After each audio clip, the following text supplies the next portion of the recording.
Assalamualaikum warahmatullahi wabarakatuh. Dalam kesempatan ini saya akan memaparkan tugas koneksi antar materi modul 2.3 coaching supervisi untuk akademik. Saya sendiri Kristiani dari SDN 02 Werdi, Kabupaten Pekalongan.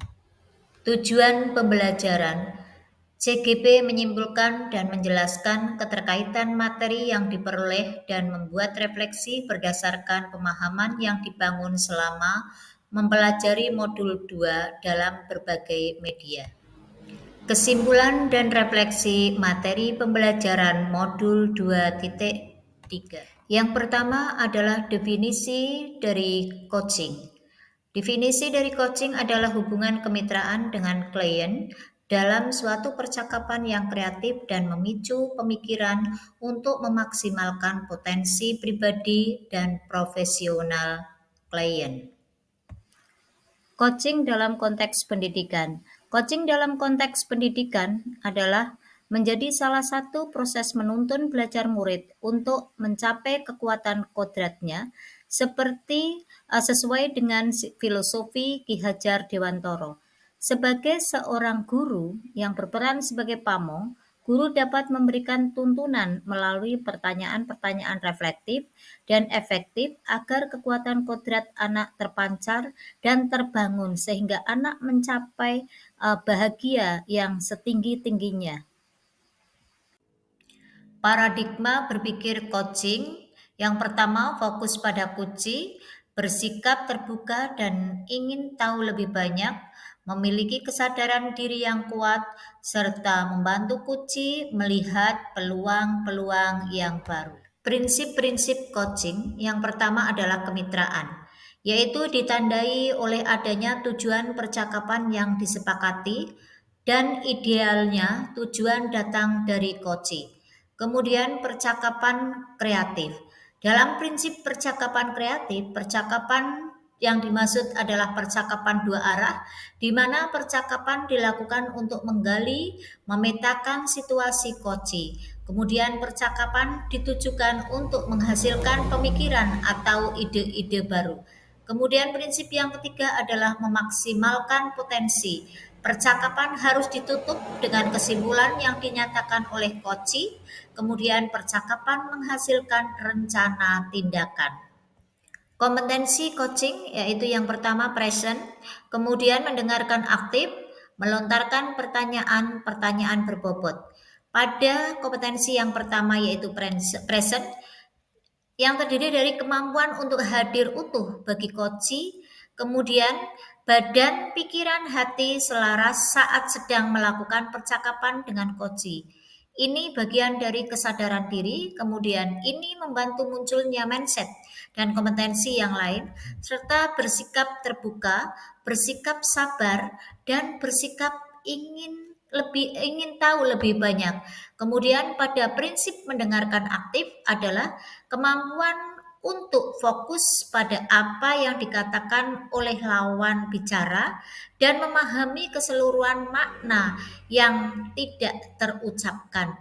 Kemudian pada mendengarkan aktif ada 3 alasan tidak bisa mendengarkan, yaitu asumsi, yang dimaksud adalah sudah mempunyai anggapan tertentu tentang suatu situasi.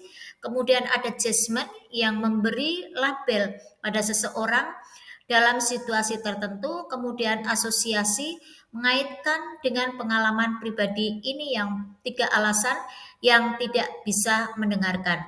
Kemudian mengajukan pertanyaan berbobot, yaitu yang pertama meliputi pertanyaan lahir dari mendengarkan, kemudian berbentuk pertanyaan terbuka, kemudian membuat koci merenung, menggali, mengingat, mengaitkan, kemudian diajukan pada saat yang tepat.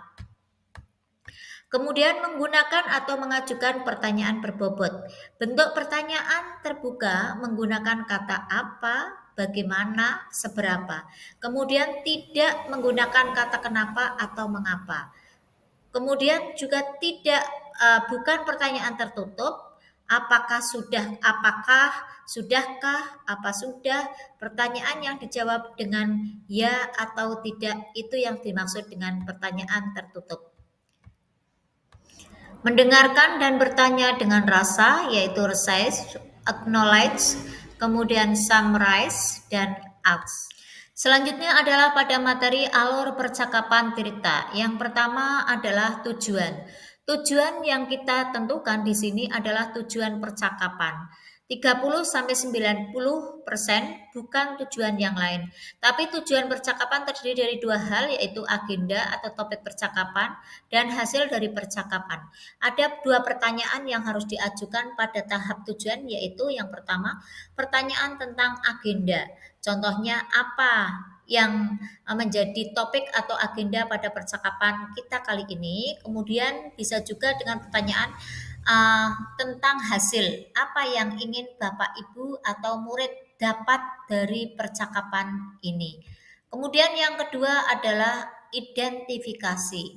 Pada identifikasi atau tahap ini, yaitu saat coach membantu coachee melihat atau mengidentifikasi apa saja yang sebetulnya ada di dalam situasinya saat ini. Jadi ini mencakup fakta yang kasat mata dan tak kasat mata, seperti perasaan, keinginan, dorongan. Dan tujuan tahap ini adalah memperjelas atau menggali dan memetakan situasi. Kemudian selanjutnya adalah rencana aksi. Pada rencana aksi adalah tahap mengeksplorasi gagasan atau kemungkinan dan rencana. Jika coachee sudah bisa melihat situasi dengan cara baru pada tahap 1, biasanya ia sudah siap diajak mengeksplorasi gagasan atau alternatif baru. Dari tahap ini bisa keluar dari 1 sampai 3 gagasan. Tidak perlu terlalu banyak, yang penting setiap gagasan harus dibuat spesifik dan detail. Nah, pada tahap ini, coach boleh brainstorming atau berbagi pengalaman jika diminta.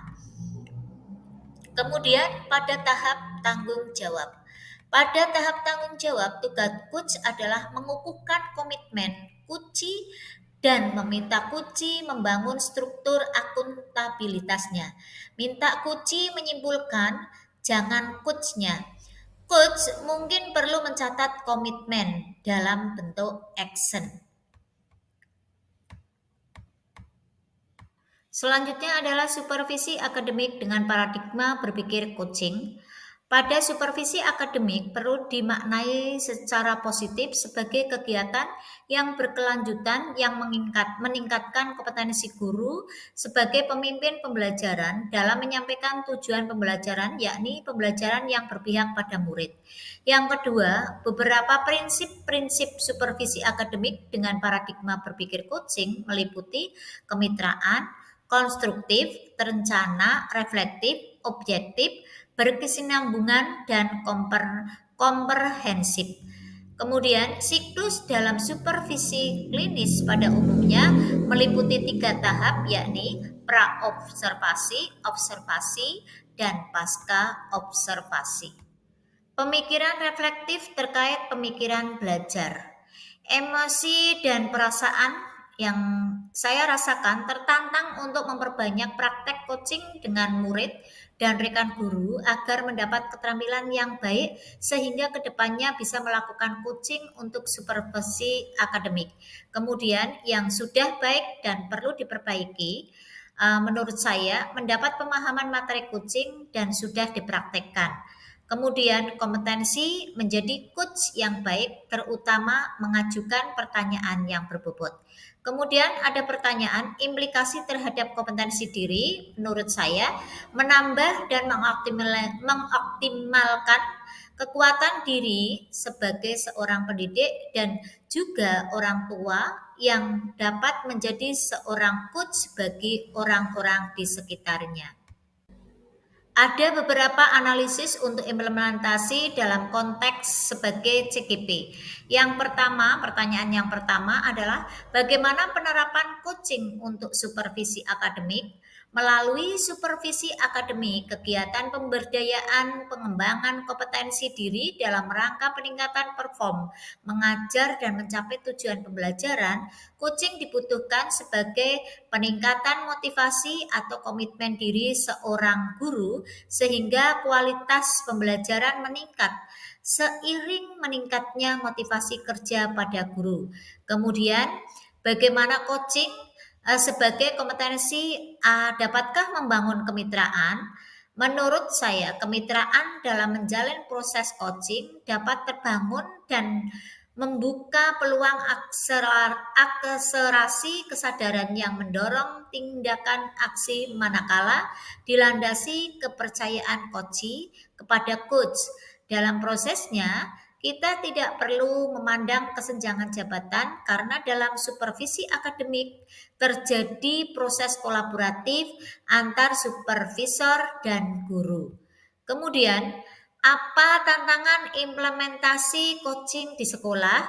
Menurut saya, seringkali supervisi akademik dilihat sebagai proses yang bersifat satu arah.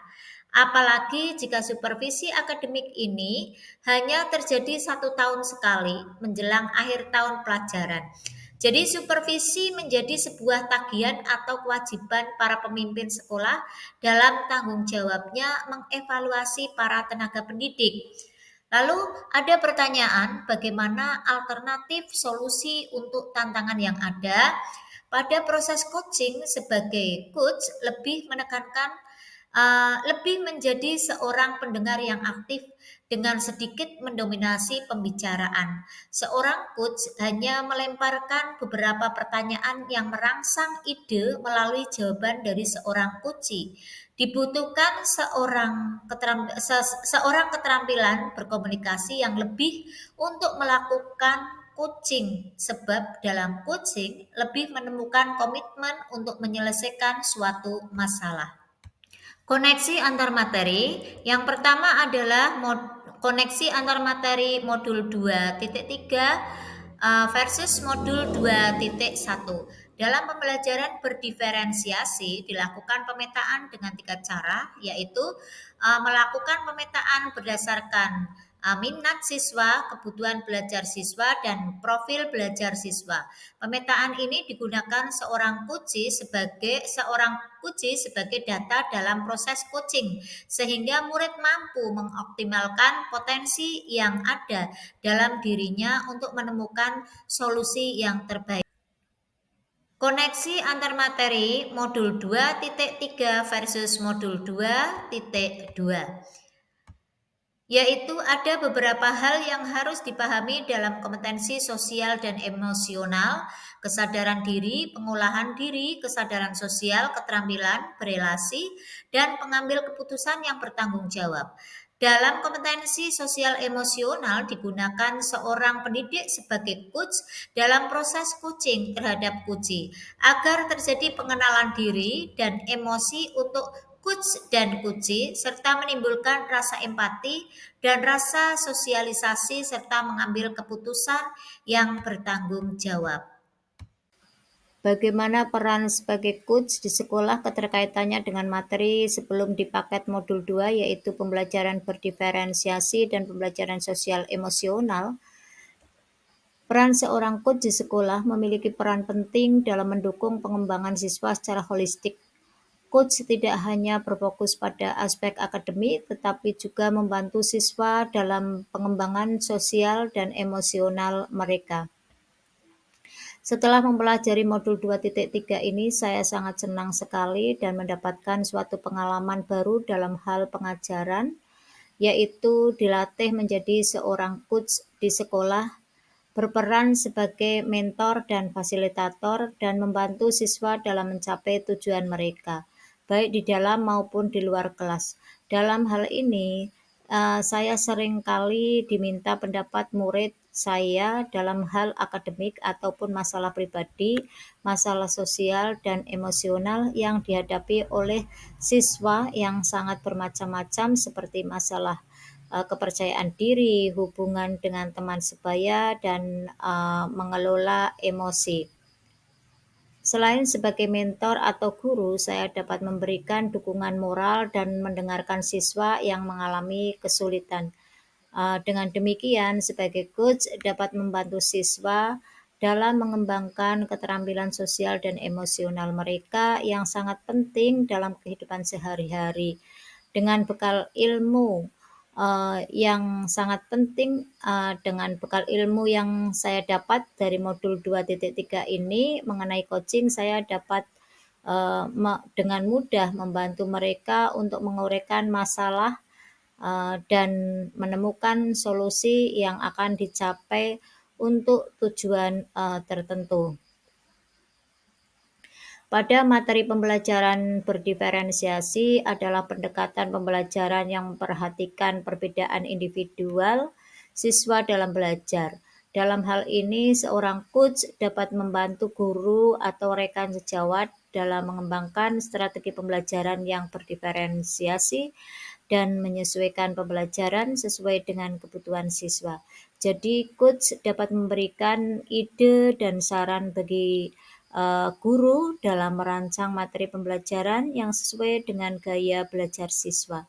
Ada beberapa pertanyaan dalam proses coaching yang dapat ditanyakan untuk menggali kesiapan guru dalam melaksanakan pembelajaran berdiferensi. Demikian pemaparan materi dari saya. Salam dan bahagia. Terima kasih. Wassalamualaikum warahmatullahi wabarakatuh.